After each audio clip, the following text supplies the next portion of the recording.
안녕하세요. 기풍쌤입니다. 거래처 목록으로 거래명세서를 꾸며보도록 하겠습니다.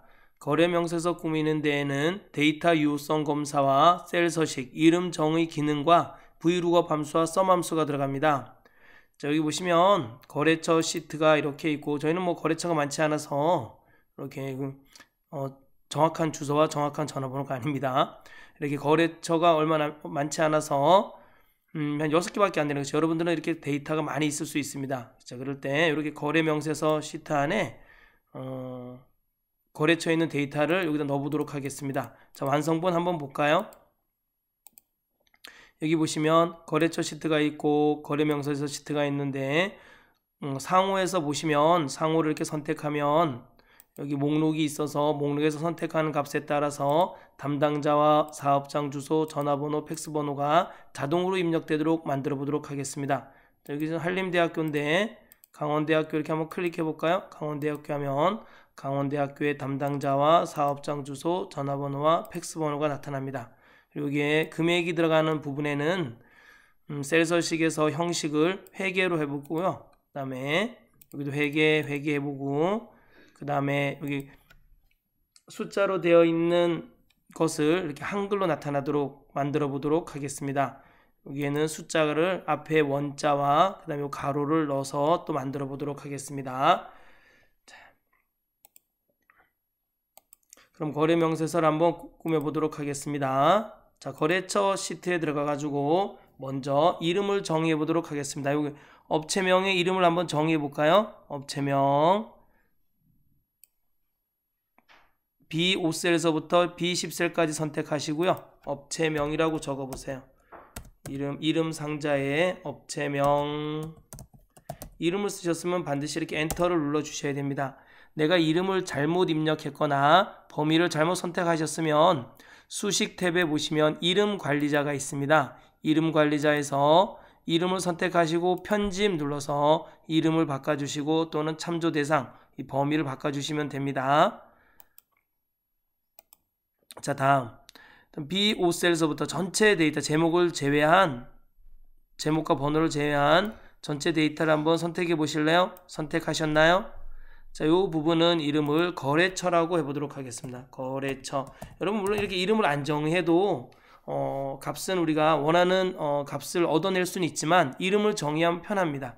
자, 거래처라고 쓰시고 엔터 쳐보세요. 거래명세서 들어가도록 하겠습니다. 거래명세서 시트 열어주시고요. 자, 상호 법인명 옆에 셀을 선택해 주세요. 선택하셨나요? 어디로 들어가시냐면은 목록으로 나타내게 하려면 데이터 탭에서 데이터 도구 그룹에 보시면 데이터 유효성 검사라고 있습니다. 데이터 유효성 검사의 역할이 뭐예요? 데이터 유효성 검사의 역할은 값을 제한해 주는 거예요. 값을 제한해 준다는 게 무슨 뜻이에요? 1서부터 10까지밖에 못 쓰게 만든다든지, 또는 서울, 대전, 대구, 부산, 춘천만 입력하도록 한다든지, 또는 내가 원하는 목록을 만들어서 그 목록값만 허용하도록 한다든지, 자, 이렇게 할 때 쓰는 겁니다. 여러분 요거 끝나고 제가 바로 데이터 유효성 검사 기능에 대해서도 업로드 해 놓을 테니까 데이터 유효성 검사 기능도 꼭 참조해서 보시기 바랍니다. 자, 전 제한 대상을 저는 목록으로 하겠습니다. 목록. 여기에 뭐가 들어가야 돼요? 상호가 들어가야 돼요. 자, 그래서 원본에다가 는 쓰시고, 좀 전에 우리가 여기 거래처 시트에서 업체명으로 이름 정의한 거 기억나시나요? 자, 는 해서 업체명 해보도록 하겠습니다. 업체명. 그리고 설명 메시지도 한번 달아볼까요? 설명 메시지. 자, 제목을 목록이라고 쓰시고, 설명 메시지는 목록에서 선택이라고 해볼까요? 그 다음에 오류 메시지가 있는데, 오류 메시지는 스타일에는 중지, 경고, 정보가 있어요. 근데 우리는 아예 중지 쓰지 못하도록 해보겠습니다. 제목을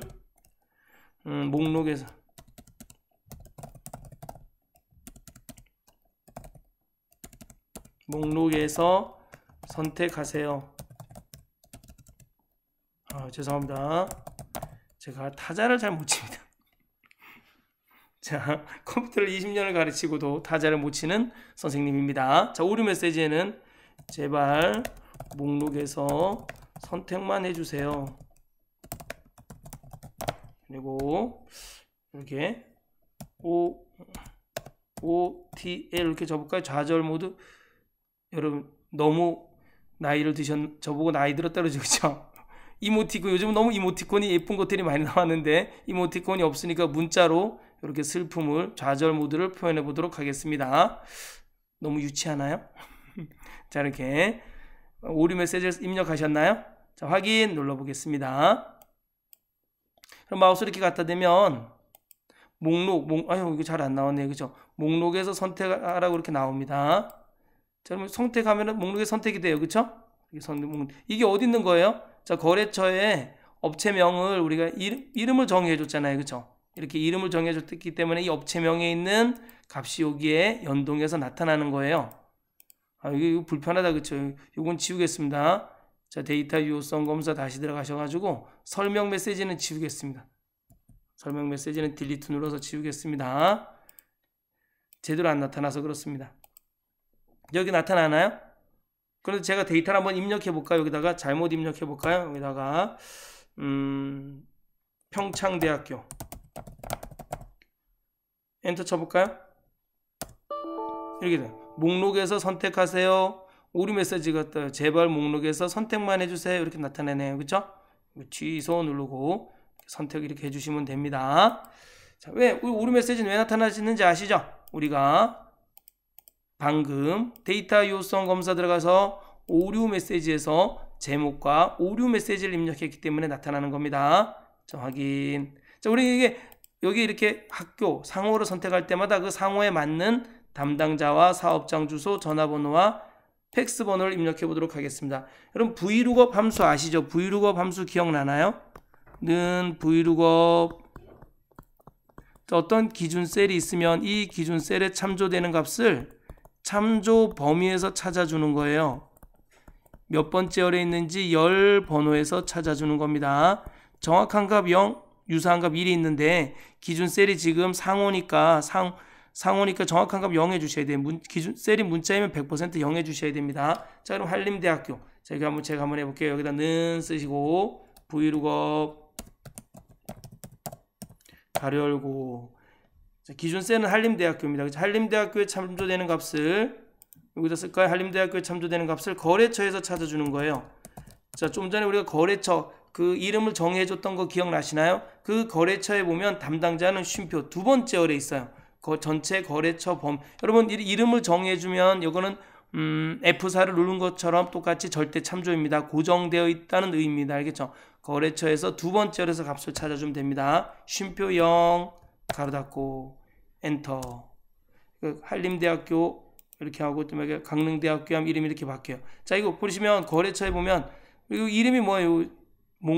거래처에서 우리가 이름을 정해줬어요. 그렇죠? 거래처라고 B5셀에서부터 F10셀까지 블록을 씌우시고 거래처라고 이름을 적기 때문에 이게 참조 범위가 되는 겁니다. 참조 범위에서 담당자는 하나, 둘, 두 번째 열에 있고 주소는 하나, 둘, 셋, 세 번째 열에 있고 전화는 네 번째 열에 있고 팩스는 다섯 번째 열에 있습니다. 자, 그럼 거래명사에서 다시 선택하시고 사업장 주소 여기 그냥 복사하겠습니다. vlookup 컨트롤 C 눌러서 복사하고 자, 사업장 주소 더블 클릭한 다음에 컨트롤 V 눌러서 2 대신 3을 써주겠습니다. 엔터. 자, 전화번호도 컨트롤 V 누르고 3 대신 4를 써줘 보겠습니다. 엔터. 팩스도 더블 클릭하고 4 대신 5를 써주겠습니다. 엔터. 그래서 왜 온지 아시죠?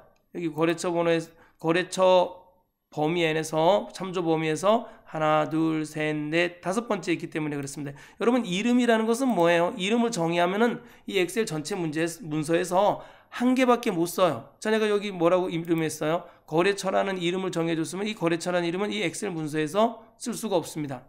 알겠죠? 여러분 그리고 시트를 이동할 때는 컨트롤 누르고 페이지 다운, 페이지 업 누르면서 하시면 됩니다. 자, 여러분 이게 바뀌나요? 자, 이렇게 밑에 있는 데이터들이 상호를 이렇게 선택할 때마다 그 선택한 값과 참조되는 값으로 이렇게 바뀌어야 됩니다. 바뀌나요? 네, 좋습니다. 자, 다음. 자, 여기서는 단가는 공급가액은 수량 곱하기 단가로 나타내도록 하겠습니다. 는 수량 곱하기 단가. 미리 이렇게 값을 정해 주는 거예요. 엔터. 또 세액도 는 공급가액에다가 곱하기 0.1 하잖아요. 그죠? 세금 0.1대잖아요. 10%대잖아요. 10%가 0.1인 건 아시죠? 엔터. 자, 그래서 자동 채우기 해보겠습니다. 여기까지 하면 되나요? 자, 됐죠? 자, 여기도 여러분 여기 제가 왜 이렇게 서식 없이 채우기 했을까요? 여러분 여기 서식까지 채워져서 그래요. 서식이 뭐예요? 여기 굵은 줄까지 다 채워져서 그렇습니다. 자, 이렇게 값이 0이 나왔어요. 그렇죠? 저는 이걸 회계 형식으로 바꿔보도록 하겠습니다. 회계 형식으로 바꾸면 자, 오른쪽 마우스 눌러서 셀 서식 들어가도 되지만 컨트롤 1 눌러서 셀 서식 들어가셔도 돼요. 그래서 회계하면은 자, 기호 없음으로 회계하고 기호 없음으로 하면 확인 누르면 이렇게 다시로 이렇게 나옵니다. 값이 안 나오면. 그렇죠? 자, 합계도 한번 내보겠습니다. 는 sum 가로 열고 자, 데이터 쭉 여기서부터 첫 번째 데이터를 선택하시고요. Shift 누른 다음에 마지막 데이터 이렇게 선택해 주시면 됩니다. 가로 닫고 엔터. 뭐 이건 또 하실 필요가 없어요. 아무것도 안 나타나요. 그죠? 여기 왜? 여기 지금 데이터가 아무것도 없잖아요. 자동 채우기 해보겠습니다. 자동 채우기 됐나요? 자, 공급가액은 연동시켜 보겠습니다. 공급가액은 여기 보시면 공급가액. 자, 공급가액 합계와 연동시켜주고 엔터. 세액은 요거에서 세액이 합계인 거죠. 세액은 는 쓰고 세액 클릭하고 엔터. 자, 합계 금액은 뭐예요? 는 공급가액 더하기 세액인 거예요. 그렇죠? 엔터. 자, 여러분 제가 여기에 틀 고정 좀 하고 하겠습니다. 여기에서 틀 고정.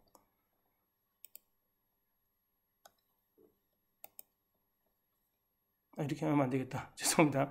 틀 고정 다시 해제하겠습니다. 화면에서 다 보고 틀 고정을 해야 되는데 그렇죠? 그냥 하도록 하겠습니다. 자, 다음에 합계 금액을 또 연동시켜 주겠습니다. 여기 보시면 합계 금액 공급가액 플러스 세액이에요. 그렇죠? 이거를 는 쓰시고 는 쓰고 공급가액 여기 합계 금액을 클릭하고 엔터해서 연동시켜 주시면 됩니다. 이 합계 금액이 바뀔 때마다 여기 보시면 합계 금액이 바뀝니다. 지금은 서식을 좀 지워주겠습니다. 여기도 서식을 지워주겠습니다. 자, 0이네요. 또는 옆에 클릭해주고 엔터. 0이네요. 그렇죠? 두 개 다 0이네요. 자, 그러면 여기 단가도 여러분 전체 드래그하고 지금 데이터를 안 적었지만 여기 어차피 숫자가 들어가야 되잖아요. 그렇죠? 단가에도 숫자가 들어가야 되기 때문에 천 단위마다 쉼표해주고 회계 형식으로 바꿔보도록 하겠습니다. 회계 형식은 셀 서식 들어가서 회계 형식 해도 되고요. 홈 탭에 보시면 여기 표시 형식 그룹에 보면 여기 회계가 있어요. 회계 이렇게 선택해 주셔도 됩니다. 알겠죠? 자, 회계가 선택돼 있어요. 먼저 값을 한번 좀 넣어볼까요? 그러면 자, 우리 엑셀. 자, 우리가 저희 학원에서 가리키는 값은 엑셀이니까 엑셀하고 구분은 안 쓰고 자, 수량을 20명을 가리킬 때 한 사람당 단가를 5만 원으로 해볼까요? 엔터 치면 이렇게 값이 나와요. 그죠? 여기 100만 원이 나오고 100만 원의 세액이 0.1% 10%니까 0.1이니까 10만 원이 나오네요. 두 개 합하면 110만 원 이렇게 나오네요. 다 나오네요. 그죠? 자, 다시 한번 계산해 볼까요? 또 파워포인트는 좀 쉬우니까 좀 싸게 해 볼까요? 파워포인트 20명. 자, 단가는 이거는 4만 원으로 할까? 4만 5천 원. 엔터. 그러니까 합계가 나오고 공급가액의 합계가 또 밑에 나오고. 그죠? 여기 색깔을 좀 넣어주는 게 좋을 것 같아요. 왜냐면 좀 구분이 되게 합계는 자, 이렇게 구분이 되게 테마색을 한번 넣어보도록 하겠습니다. 이렇게. 자, 다음에 그럼 여기 합계 금액이 나오면서 이 합계 금액이 연동돼서 또 여기도 나오잖아요. 그렇죠? 자, 그러면 잘 됐나요? 그다음에 여기 여러분 이건 뭐예요? 지금 요거를 한글로 나타내게 한번 해보겠습니다. 자, 오른쪽 마우스 눌러서 셀 서식 또는 단축키 컨트롤 1 누르셔도 돼요. 자, 컨트롤 1 눌러볼까요? 자, 셀 서식 들어가서 자, 사용자 지정하고 자, 여러분 여기 보시면 여기 잘 보세요. 자, dbnum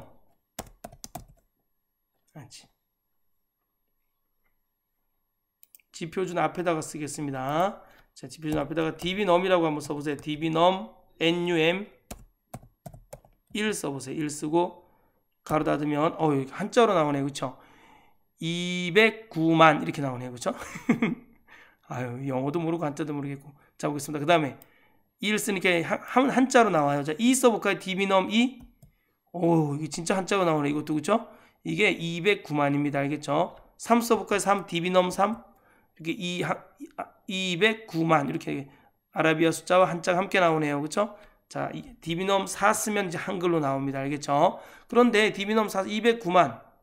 근데 우리는 1금 209만이라고 209만 원정이라고 써야 돼. 이렇게 견적서를 낼 때는 그럼 이 앞에다가 dbnum 앞에다가 이렇게 쓰시면 됩니다. 뭐라고? 여기다가 쌍따옴표하고 1금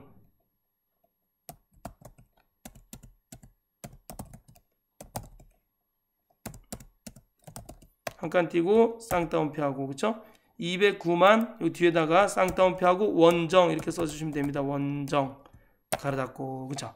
그러면 확인 눌러볼까요? 이거 쌍따옴표죠. 쌍따옴표. 자, 원정 그쵸? 확인 누르면 이렇게 1급은 209만 원정 이렇게 나옵니다.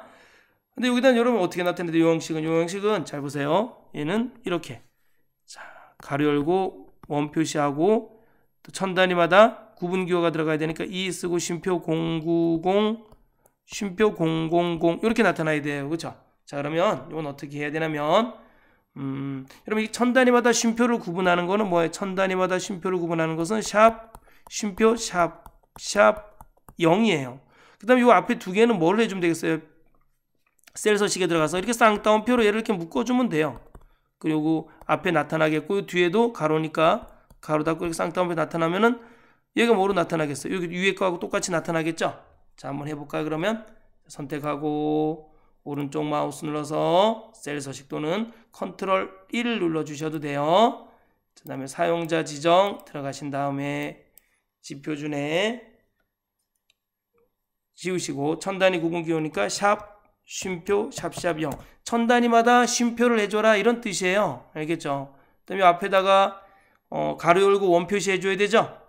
자 문자니까 쌍따옴표하고 가로 열고 원 표시 해주고 가로 닫고 뒤에도 쌍따옴표하고 가로 닫고 쌍따옴표 해주시면 됩니다. 확인 됐죠? 됐나요? 자 여기는 일련 번호가 아니라 자 여기 날짜가 들어가야 돼. 날짜. 그러면 우리 발행일이 있어요. 발행일에서 월만 추출해 볼까요? 자 월은 뭐라 그랬어요? 는 먼스 날짜. 이 날짜에서 월만 추출해 주는 거예요. 먼스는 그쵸? 는 데이는 뭐예요? 데이 날짜. 그럼 이거 뭐죠? 데이 날짜에서 일만 추출해 주는 거예요. 한번 해볼까요? 는 먼스 가로 열고 여기 보시면 됩니다. 자 발행 일자를 선택해 주시면 돼요. A2 셀을 선택해 주고 가로 닫고 엔터. 그러면 3이 나오네요. 자 또는 이게 3월 7일 17일 날 만든 거네요. 그렇죠? 우리 이 동영상을요. 자는 데이 가로 열고 또 발행 일자 A2 셀 찍어 주고 가로 닫으면 1이 나오겠죠. 1만 추출되겠죠? 자 이렇게 해서 거래 명세서를 꾸며 봤습니다. 자 여러분 이거 무슨 기능이죠? 데이터 유효성 검사 기능. 자 위에 있는 상호를 기준으로 해서 자, 거래처라는 참조 범위에서 두 번째로 갖고 온 값. 자, 이렇게 위에 있는 상호가 바뀔 때마다 밑에 있는 값들이 바뀌어요. 그쵸? 자, 이거는 브이로그 함수를 이용했고, 그 다음에 거래 명세서에서 단가, 공급가액, 세액, 즉, 숫자가 들어가는 칸은 제가 다 뭐로 했어요? 회계로, 이거 회계로 안 돼 있네요. 통화로 돼 있네요. 자, 이걸 다시 회계로 바꿔보겠습니다. 어디로 들어가면 돼요? 자, 컨트롤 1 눌러서 자, 회계 들어가고 기호를 기호 없음으로 해보겠습니다. 기호 없음 확인. 그래서 기호를 없이 해서 나타내 보세요. 자, 공급가액도 마찬가지 했습니다. 자, 그럼 여기는 는 썸에서 공급가액의 합계를 나타내고 그 옆에는 세액의 합계. 자동 채우기 하면 자동으로 세액의 합계가 나오겠죠? 그럼 여기는 공급가액을 연동시켜 주시고, 즉 뭐예요? U30셀과 연동됐고 여기는 Z30셀과 연동이 됐네요. 자, 그리고 이거는 뭐죠? 합계금액은 공급가액 더하기 세 해주시면 됩니다. 이 값을 자, 합계금액 공급가액 플러스 세개다 연동시켜주고 셀 서식을 뭐로 바꿨어요? 셀 서식을 DBnum 4, DBnum 1, DBnum 2, DBnum 4 한번 해보세요. 자, 앞에다가 일금 이렇게 쓰셔도 돼요. 여러분 일금 지표준 앞 쓰시고 여기 뭐 지표준이에요. 그 다음에 원정 이렇게 써주시면 일금 209만 원정. 자, 이렇게 일금 209만 원정 이렇게 나타납니다. 그 다음에 여기 여기도 형식을 바꿔줬어요. 그쵸? 자, 어떻게 바꿨어요? 셀 서식에 들어가서 자, 여기 천 단위 구분 기호가 앞뒤에다가 문자니까 쌍따옴표로 이렇게 고정해서 넣어줬어요. 그러니까 가로 열고 원 표시하고 천 단위 구분되어 있는 숫자와 가로 닫고가 나타납니다. 자, 이렇게 거래 명세서를 꾸며 보았습니다. 여러분 다음 시간에는 데이터 유효성 검사에 대해서 거의 모든 전반적인 내용들을 한번 이해해 보는 시간 갖도록 하겠습니다. 감사합니다.